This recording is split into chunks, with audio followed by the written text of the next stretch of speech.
Yasemin Güngör, 1980 İstanbul doğumluyum. Bir süredir, yaklaşık 6 senedir göçebe olarak yaşıyorum, yollarda yaşıyorum. Şu anda bir karavanım var, karavanımda yaşıyorum 4 senedir. Eğitim hayatım oldukça iyiydi ya, böyle sağlamdı, başarılı bir çocuktum diyebiliriz. 5 yaşında başladım ilkokula, böyle bizimkiler beni erken vermişler, çok lazımmış gibi. Sonra Anadolu Lisesi'nde okudum. Üniversiteye İTÜ'de gittim, İTÜ Matematik Mühendisliğini okudum. Ondan sonra da master falan bir düşündüm ama hiç istemedim ya. Yılmıştım ya matematik mühendisliğinde. 4 senenin sonunda eğitim hayatımda sonlanmış oldu böylece. Üniversiteden sonra iş hayatı var ama tam ben böyle 2001 krizinde mezun olduğum için öyle çok istediğim yerlere giremedim. Biraz böyle birkaç denemem oldu. Bir ara bir işsiz kaldım bir 3 ay kadar falan. Ondan sonra güzel bir şirkete, kurumsal iyi bir şirkete kapağı attım. 2003 yılında, 2001'de mezun oldum. Yani 2003'te gerçekten çalışmaya başladım diyebiliriz. Öncesi böyle part time, ufak tefek birkaç işte çalışmak gibi düşünebiliriz. Kurumsal hayat ya o zaman için çok keyifliydi. Ya hayallerim vardı sonuçta. İyi bir okuldan mezun olacağım, harika bir kariyer yapacağım, işte çok başarılı olacağım, CEO'luk seviyelerine, mertebelere ya Rabbi yükseleceğim falan gibi. Sonra olmadı öyle olmadığını gördüm ama çalıştığım süre içerisinde tatili nasıl hepimiz seviyorsak ben de öyle seviyordum ama böyle hani gezgin olacağım, dünyayı gezeceğim, yollarda yaşayacağım gibi bir şey. Yani mümkün değil, aklımın ucundan geçecek bir şey değildi. Öyle bir insan tanımıyordum etrafımda bir kere. Ama hani iş hayatındaki mutsuzluk böyle son birkaç senemde de birileriyle tanışmıştım. O çok enteresandı. Bence onun etkisi vardır. Akyaka'da kitesurf yaparken bir kızla bir erkek böyle gençlerdi, 20'li yaşlarındalardı. Oraya çadır atmışlar, işte kalıyorlar falan. Ne yapıyorsunuz, siz nerede çalışıyorsunuz dedim. Hayatımda ilk çalışmayan ve dünyayı gezen insan olarak karşıma çıkmıştı. Biz işi bıraktık, böyle geziyoruz, işte gittiğimiz yerlerde surf yapıyoruz, çadırda kalıyoruz falan demişti. Ben de nasıl bir hayat bu ya, böyle bir şey mümkün olabilir mi diye böyle hani imkansız bir şey yapıyorlar diye hissettiğimi hatırlıyorum. Sonrasında da hani çalışma hayatını bırakırken ben bundan sonra çalışmayacağım diye bırakmadım açıkçası. Ben burada olmak istemiyorum, ne istediğimi de bilmiyorum ama artık istemediğim şeyi yapmayacağım diyerek bıraktım. Ve bu bırakış süreci 2 sene falan sürdü bu arada, öyle haydi bıraktım diye olmadı. 2 senenin sonunda da böyle ufak ufak dur şuraya bir gideyim, şuraya da gideyim falan derken bir baktım ben acayip keyif alıyorum. Sırtımda çantam, çadırım yanımda böyle gezmekten, hayatımda hiç çadır o zamana kadar hani çadırda kalmamışım. Ya herhalde bir 6. ayımda falan şey kararına vardım. Ben artık bitmiştir. Bir daha böyle bir iş hayatı istemiyorum. Ben yolda yaşayacağım. Ne gerekiyorsa, ne kadar kazanabiliyorsam kazanacağım. Zaten çok bir şey harcamıyorum. Meğer insan azla da yetinebiliyormuş gibi kafalara girdim. Bir de çok farklı insanlarla yolda tanışmaya başladım. Onlar da bana çok motivasyon oldu aslında. Yani ben kendimi bayağı zengin hissetmeye başladım. Hani en azından bir birikimim vardı. Ne bileyim bir kira gelirim vardı ufak. Yani ufaktan bir gelirim vardı. İnsanlar hiç cebinde 5 parasız, yani öyle insanlarla tanıştım. Bayağı sokaklarda e, dünyayı gezerek yaşayabiliyorlar gittikleri yerde gönüllü çalışarak. Biraz ufkum açıldı. Çok vizyonsuzmuşum. Aşırı vizyonsuzmuşum. Yani sistem beni böyle sokmuş bir yola. O yol dışında hiçbir alternatifi görmemişim. Ya dolayısıyla o İstanbul'dan işi gücü bıraktıktan sonra falan oradan çıkınca bir böyle dünyam değişti. Ne oluyor dedim ya, bambaşka bir hayat varmış. O yüzden hani seyahat tutkumdu ve bunu istedim. Bunun için de işi bıraktım değil. Kervan yolda düzüldü ya. Ben tutkumu yolda buldum aslında. Yani işten ayrıldıktan sonra buldum. Biriyle tanıştım, karavan satıyordu. Ve dedi ki sana karavan şahane olur dedim. Bana karavan hiç olmaz yani. Karavan girmeyecek, ne araziye girer ne bir şey yapar falan. Yok alırsın da almazsın da. Beni 1,5 ay beklediler karar vermeme. Çok da iyi fiyat verdiler. Bir Volkswagen T5 yüksek tavan, daha böyle kompakt küçük bir araçtı. O kadar iyiydi ki fiyatı, dedim alayım ben o zaman, bir deneyeyim yani ne olabilir. Aldım ve onunla aldıktan zaten çok kısa bir süre sonra, bir ay içinde pandemi patladı. Pandemide seyahat yasağını atlattıktan sonra karavana atladım, yola çıktım. İlk gece itibariyle inanılmaz keyif aldım. Yani karavanda yaşamak, böyle hani çadır kurma derdin olur ya, böyle nereye kuracağım, hani karavan çok rahat, çek istediğin yerde kal falan, bana aşırı konforlu geldi. Ki şartları şu anki karavanıma göre çok daha kötüydü. Yani bidonla dışarıda su almaya, yani tuvalet yoktu içeride, duşum yoktu falan, böyle bidonla yıkanıyordum. İşte 9. ayında falan da dedim ki bu böyle olmayacak. Ben bayağı sevdim bu işi. 12 ay içinde yaşayacağım belli ki bunun. Büyüteyim dedim. Bir Ducato aldım. İçini yaptırdım. Ondan sonra bu da 3. karavanım işte. 3 sene onu kullandım. Sonra buna geçtim. Her seferinde biraz daha üstüne koyarak şu an benim için ultra lüks bir karavanda yaşıyorum bence. Yalnız başına gezmekle ilgili bir güvenlik, korkma hali, bir de sıkılma korkusu var insanlarda. Yani soru soranlara bununla ilgili çok açıklamalar defalarca kez yaptım. Artık bununla ilgili kısa videolar çekip yayınladım.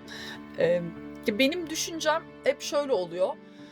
Seyahat ederken de mesela yine Güney Amerika'dan örnek vereceğim. Gittiğim yerde muhakkak lokaline ben burası güvenli midir, nereye gideyim, nereye gitmeyeyim gibi sorardım. Çünkü insanlar o kadar böyle haberlerde okudukları milyonda bir olan şeye tutunarak böyle bütün dünya korkunç, her yerde katliam varmış gibi algılayıp hiç hareket etmiyorlar ki. Bana daha hep de söylediğim bir şey, iyilik her zaman kötülükten daha fazla. Yani ben seyahatlerimde hep iyi insanlarla karşılaştım. Çok şanslıydım belki. Ama kötü insanla karşılaşabilme ihtimalimin olduğunu da biliyorum.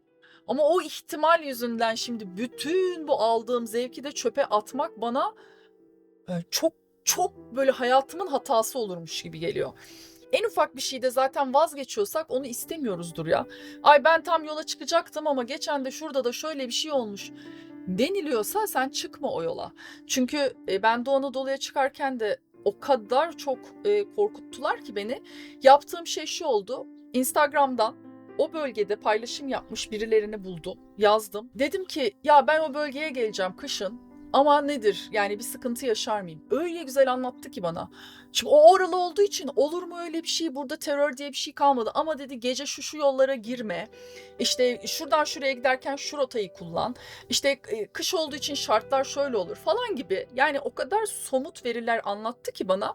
Geri kalan her şey hurafe. Orada birinin bana şey göndermesi işte kamp yaparken 2 kıza tecavüz etmişler falan diye bir şey gönderilmesi bizim yani bizim insanımızın, belki dünyadaki bütün insanlar böyle bilmiyorum, korkuya tutunmaları. Yani o kadar çok korkutuluyoruz ki anlayabiliyorum bunu. Ama ben bunu kabul etmiyorum. Yani ben böyle yaşamak istemiyorum özetle. Ya bunlara ek olarak bence belki şundan bahsetmek lazım. Çok fazla bu sorulduğu için neyle geçimimi sağlıyorum? Bunu şu niyetle soran insanlar için bu cevabım. Yani biz de yapmak istiyoruz, nasıl olur? Yani bize bir yön göster diye soran arkadaşlarım için elbette ben ne yaptığımdan bahsedeyim. Şimdi ilk işten ayrıldığım zaman bir miktar birikimim vardı ve inanın o işten ayrıldığım zamanki o birikim benim için bu bana 1-2 sene yeter herhalde. Benim daha çalışmam lazım ama ne yapacağım bilmiyorum, bakacağım diyerek ayrılmıştım ve çalışırken çok gelecek kaygım vardı. Hep böyle hani bu işi bırakırsam ya daha kötü bir işte mi çalışırım, işte title kaygıları oluyor, daha düşük level bir işte mi çalışırım falan düşünceleri vardı.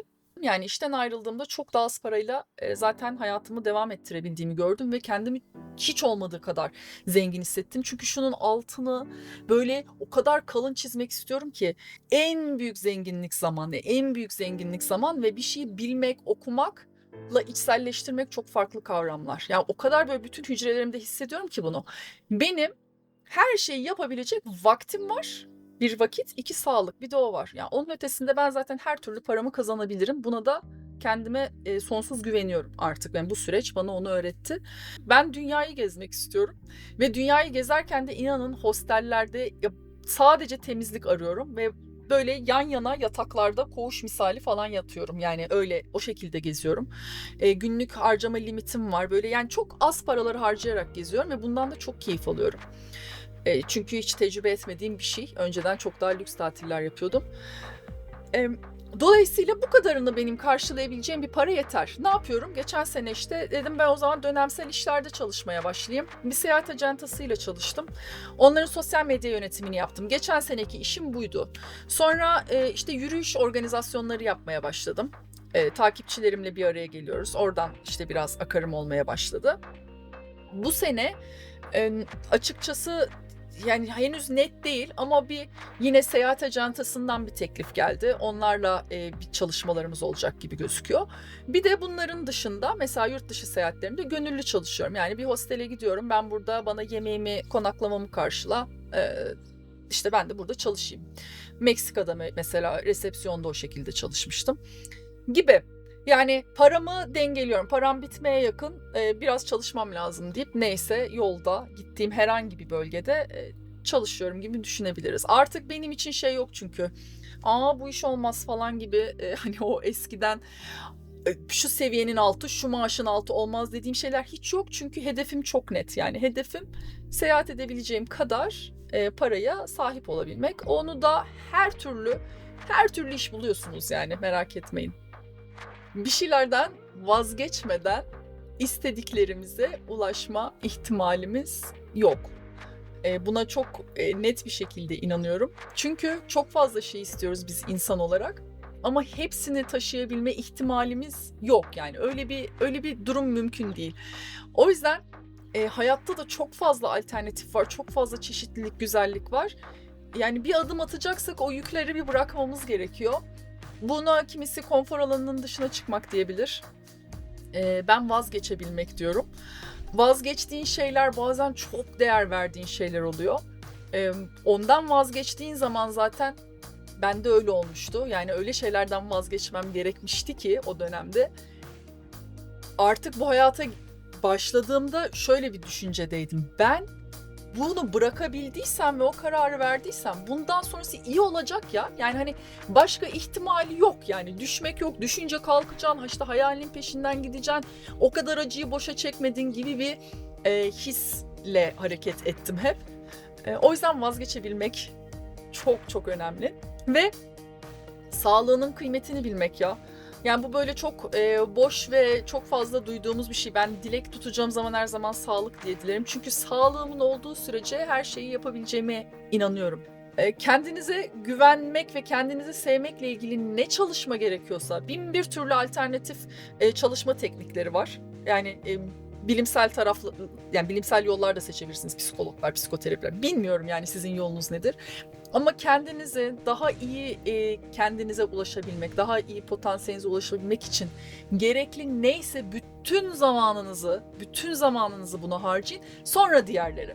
Yani sonra çevrenizdekiler. Aman ben onu iyi edeyim, bunu edeyim falan dediğiniz sürece kendinizi mutlu edebilmeniz ve kendinizi sevebilme ihtimaliniz yok. Sadece başkasına mutlu oldun diye tatmin yaşarsın ama arka tarafta hep bir şeyleri yapmadığın için pişmanlık yaşarsın. O yüzden önce kendimizi iyi edeceğiz. Ondan sonra çevremizdeki insanlar zaten bizim iyiliğimizden ilham alacaklar. Onlar da adım atacaklar ve bütün ilişki çarkları da ona göre değişecek.